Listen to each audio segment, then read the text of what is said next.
Welcome back, incredibly confused physics students. My name is Katie Sugarman, and I'm here to make this make sense. Ready to rock and roll? Boo! Physics problems can be scary. What's your problem? I have to do these one-dimensional kinematic equations, but they're too hard. Decrease your velocity, man. Take it slow, do it piece by piece. Alright. Okay, the problem says the ball falls 50 feet. If I place my origin where the ball was dropped, my y of 0 would be 0, and my y of 1 would be 50 feet. The problem doesn't say the initial velocity or the velocity when it hits the ground. I don't know any of this. I agree with you. We don't know the velocity of the ball as it hits the ground. But the ball was simply dropped. No initial velocity was given to it. The initial velocity would be 0 meters per second.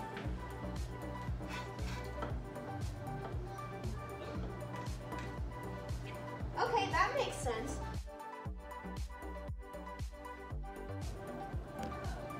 Mr. Newton said it. Gravity is acting on the ball. The acceleration of gravity is 9.8 meters per second, and because it is acting down, it should be negative 9.8 meters per second squared. I guess I didn't understand the gravity of this situation. With all this information, I can use the kinematic equations to solve the problem.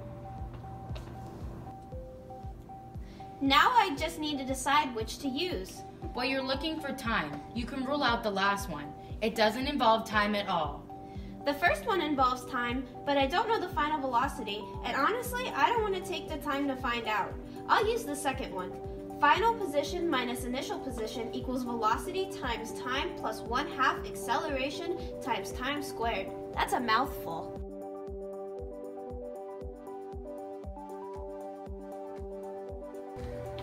A person walks 25 feet in 5 seconds. What is their velocity if they walk at a constant speed?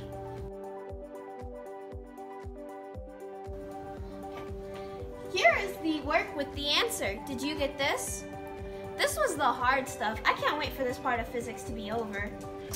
Now we're going to focus on 2D kinematics.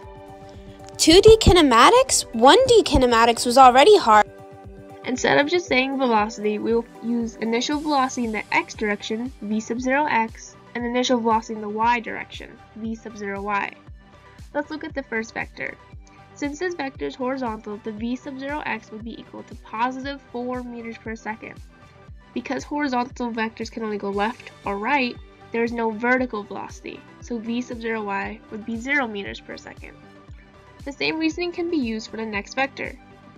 Then the v sub 0y would equal to 3 meters per second, and the v sub 0x would equal 0 meters per second. Oh, so in 1D kinematics, when objects were moving horizontally, we ignored the initial velocity of y, and when objects were moving vertically, we ignored the initial velocity of x? Yep. 2D kinematics is when an object in a plane moves in both x and y directions simultaneously. You cover the directions, explain the simultaneously. Simultaneously, this creates an angled vector, not a horizontal or vertical one. To find this vector, we simply use our v sub 0x and v sub 0y in the Pythagorean theorem. We get 5 meters per second. The angled velocity is simply indicated as a velocity, so make sure to break up this velocity into v sub 0x and v sub 0y, its horizontal and vertical components. Okay, I think I get it. Sheesh, whoever helped create physics must have been a total dork. Here's the problem. Mike throws an apple at a 40-degree angle above a horizontal of 6.0 meters per second at the unsuspecting Stephen, who's sitting at a desk trying to do his physics homework. Hey! I think he is finally starting to get the magnitude of his problem. If Mike is 1.5 meters tall and Stephen 1.0 meters tall when sitting, what time does the apple take to hit Stephen? How far away is Stephen from Mike? The time where Mike first has the ball is called moment 0.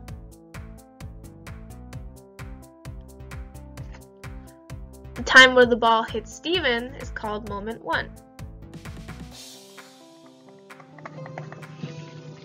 Following the direction of Mike's arm, let's draw an arrow for the velocity vector and label it 6.0 meters per second. Now imagine a dotted horizontal line starting from the beginning of Mike's arm and extending to the right. The space between the angled arm and the horizontal line would be our 40-degree angle. And this is the trajectory of our object. For this problem, where Mike's feet meets the ground is where our origin will be. We find our v sub 0x and v sub 0y by using trigonometry. Let's draw a triangle made with vectors.